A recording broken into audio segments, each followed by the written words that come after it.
ঢাকা ৮ আসনে এক আইন চলবে, ঢাকা 13 আসনে আরেক আইন চলবে। ঢাকা ৮ আসনে যেই গ্রাউন্ডে মির্জা আব্বাস সাহেবের ব্যালট গুলো বৈধ বলে ওনার পক্ষের বলে গণ্য হবে, একই গ্রাউন্ডে ঢাকা 13 আসনে মামুনুল হকের ব্যালট গুলো অবৈধ বাতিল বলে গণ্য হবে। এই ধরনের হঠকারী সিদ্ধান্ত মানতে তো আমরা প্রস্তুত নয় এবং এটা সম্ভব নয় আমাদের পক্ষে মেনে নেওয়া। এই বিষয়ে সুনির্দিষ্ট অভিযোগ দায়ের করার পরেও রিটার্নিং কর্মকর্তা এবং নির্বাচন কমিশন সচিব মহোদয় তারা পরস্পরের দিকে তারা পরিস্থিতি ঠেলে দিচ্ছেন, দায় দায়িত্ব কেউ নিচ্ছেন না। কিন্তু এর মধ্য দিয়েই আবার রিটার্নিং কর্মকর্তা আমার আসনে প্রার্থীকে বেসরকারিভাবে বিজয়ী ঘোষণা করছেন। তো এটা তো জনগণের ভোটাধিকার নিয়ে স্রেফ তামাশা করা ছাড়া আর কিছুই না। বাংলাদেশের ত্রয়োদশ জাতীয় সংসদ নির্বাচন হয়ে গেল গতকালকে। তো এই নির্বাচনে আমরা 11 দলীয় নির্বাচনী ঐক্যজোটের পক্ষ থেকে আমরা জোটগতভাবে নির্বাচনে অংশগ্রহণ করেছি। বাংলাদেশ খেলাফত মজলিসের পক্ষ থেকে 11 দলীয় জোট সমর্থিত 26 জন প্রার্থী এই নির্বাচনে অংশগ্রহণ করেছি আমরা। আলহামদুলিল্লাহ, দেশের জনগণ, ভোটারগণ আমাদেরকে আমাদের প্রত্যাশার মোতাবেক অনেকেই, প্রায় সকলকেই আমাদেরকে ব্যাপকভাবে গ্রহণ করেছেন এবং বিপুলভাবে আমাদেরকে সমর্থন ব্যক্ত করেছেন, ভোটাধিকার প্রয়োগ করেছেন।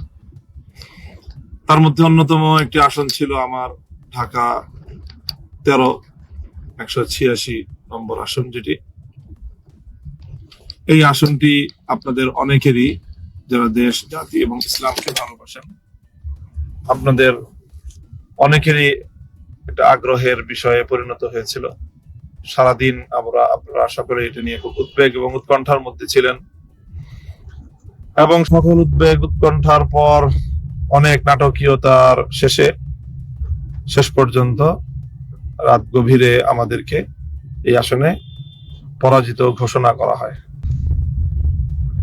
আমরা বর্তমান এই রাজনীতিতে এই নির্বাচনকে কেন্দ্র করে আমরা একটা নীতিগত অবস্থান গ্রহণ করেছি। সেটা হলো বাংলাদেশের যে চলে আসা রাজনৈতিক একটি নেতিবাচক ধারা, নির্বাচনে হারলে সকলেই নির্বাচনের ফলাফলকে প্রত্যাখ্যান করে। আমরা গতানুগতিক সেই পথে যেতে চাইনি। নির্বাচনে পরাজয়কে আমরা স্বাভাবিকভাবেই গ্রহণ করা, সম্পূর্ণ ইতিবাচক মানসিকতা নিয়েই আমরা নির্বাচনকে ফেস করেছি এবং আমাদের প্রাথমিক প্রতিক্রিয়া এবং আমাদের পক্ষ থেকে সেই ধরনের বক্তব্য মিডিয়াতেও এসেছে।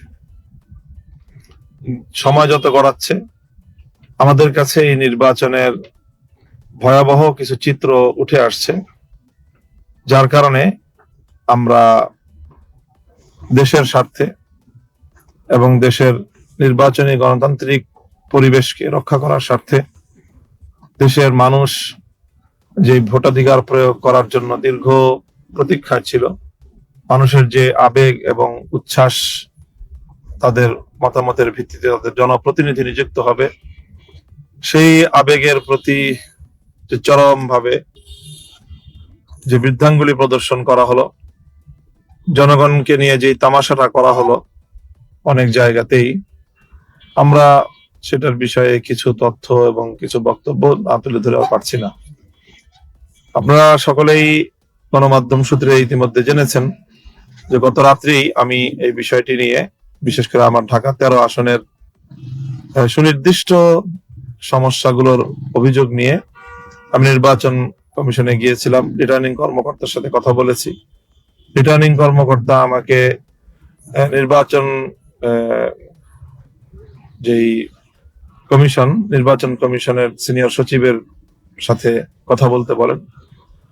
আমি তার রেফারেন্সে নির্বাচন কমিশন সচিবের সাথে কথা বলি, কিন্তু নির্বাচন কমিশন সচিব এই ব্যাপারে তার কোনো এখতিয়ার নাই মর্মে ব্যক্ত করেন।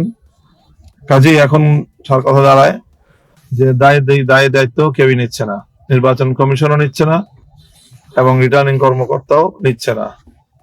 তো প্রশ্ন হলো, তাহলে আমাদের জনগণের ভোটাধিকারের কি হবে? মানুষের ভোটাধিকার নিয়ে যে এত আন্দোলন, এত সংগ্রাম, এত লড়াই, এত যুদ্ধ, তো তার কি হলো, তার কি হবে, এই বিষয়গুলি আজ তীব্রভাবে প্রশ্ন হিসাবে দাঁড়িয়ে গিয়েছে। কাজেই এই বিষয়টি আমরা যতটা সহজেই এটাকে আমরা উপেক্ষা করতে চেয়েছিলাম, পরিস্থিতির বাস্তবতা আমাদেরকে সেভাবে উপেক্ষা করতে দিচ্ছে না। হাজারো মানুষের চোখের অশ্রু, অসংখ্য অগণিত মানুষের কলিজা ছেঁড়া তাদের কান্না, আর্তনাদ আমাদেরকে এই বিষয়ে আরো কিছু পদক্ষেপ নিতে বাধ্য করছে। তো ইনশাআল্লাহ আমরা সেই বিষয়গুলি নিয়ে কাজ করছি। আমাদের যারা এই বিষয়ে দক্ষ রয়েছেন, এক্সপার্ট রয়েছেন, সেই বিষয়গুলি তারা খতিয়ে দেখছেন যে এখানে আমাদের কি কি করণীয় আছে। আমরা যেটা গতকালকে অভিযোগ দায়ের করেছি এবং পরিষ্কার বলেছি যে এক দেশে একই শহরে দুই আইন, এটা কোনোভাবেই চলতে পারে না। ঢাকা ৮ আসনে এক আইন চলবে, ঢাকা 13 আসনে আর এক আইন চলবে। ঢাকা ৮ আসনে যেই গ্রাউন্ডে মির্জা আব্বাস সাহেবের ব্যালট গুলো বৈধ বলে, ওনার পক্ষের বলে গণ্য হবে, একই গ্রাউন্ডে ঢাকা 13 আসনে মামুনুল হকের ব্যালট গুলো অবৈধ, বাতিল বলে গণ্য হবে। এই ধরনের হঠকারী সিদ্ধান্ত মানতে তো আমরা কোনোভাবেই আমরা প্রস্তুত না, এবং এটা সম্ভব নয় আমাদের পক্ষে মেনে নেওয়া। এই বিষয়ে সুনির্দিষ্ট অভিযোগ দায়ের করার পরেও রিটার্নিং কর্মকর্তা এবং নির্বাচন কমিশন সচিব মহোদয় তারা পরস্পরের দিকে তারা পরিস্থিতি ঠেলে দিচ্ছেন, দায় দায়িত্ব কেউ নিচ্ছেন না। কিন্তু এর মধ্য দিয়েই আবার রিটার্নিং কর্মকর্তা আমার আসনে প্রার্থীকে বেসরকারিভাবে বিজয়ীও ঘোষণা করছেন। তো এটা তো জনগণের ভোটাধিকার নিয়ে সির্ফ তামাশা করা ছাড়া আর কিছুই না। আমরা দ্ব্যর্থহীন ভাষায় বলছি যে আমরা যাবতীয় প্রক্রিয়া অবলম্বন করছি। এই সময়টা আমরা খুব তাড়াতাড়ি সমস্ত ডকুমেন্টস এবং মাঠ পর্যায় থেকে সকল তথ্যগুলো সংগ্রহ করছি।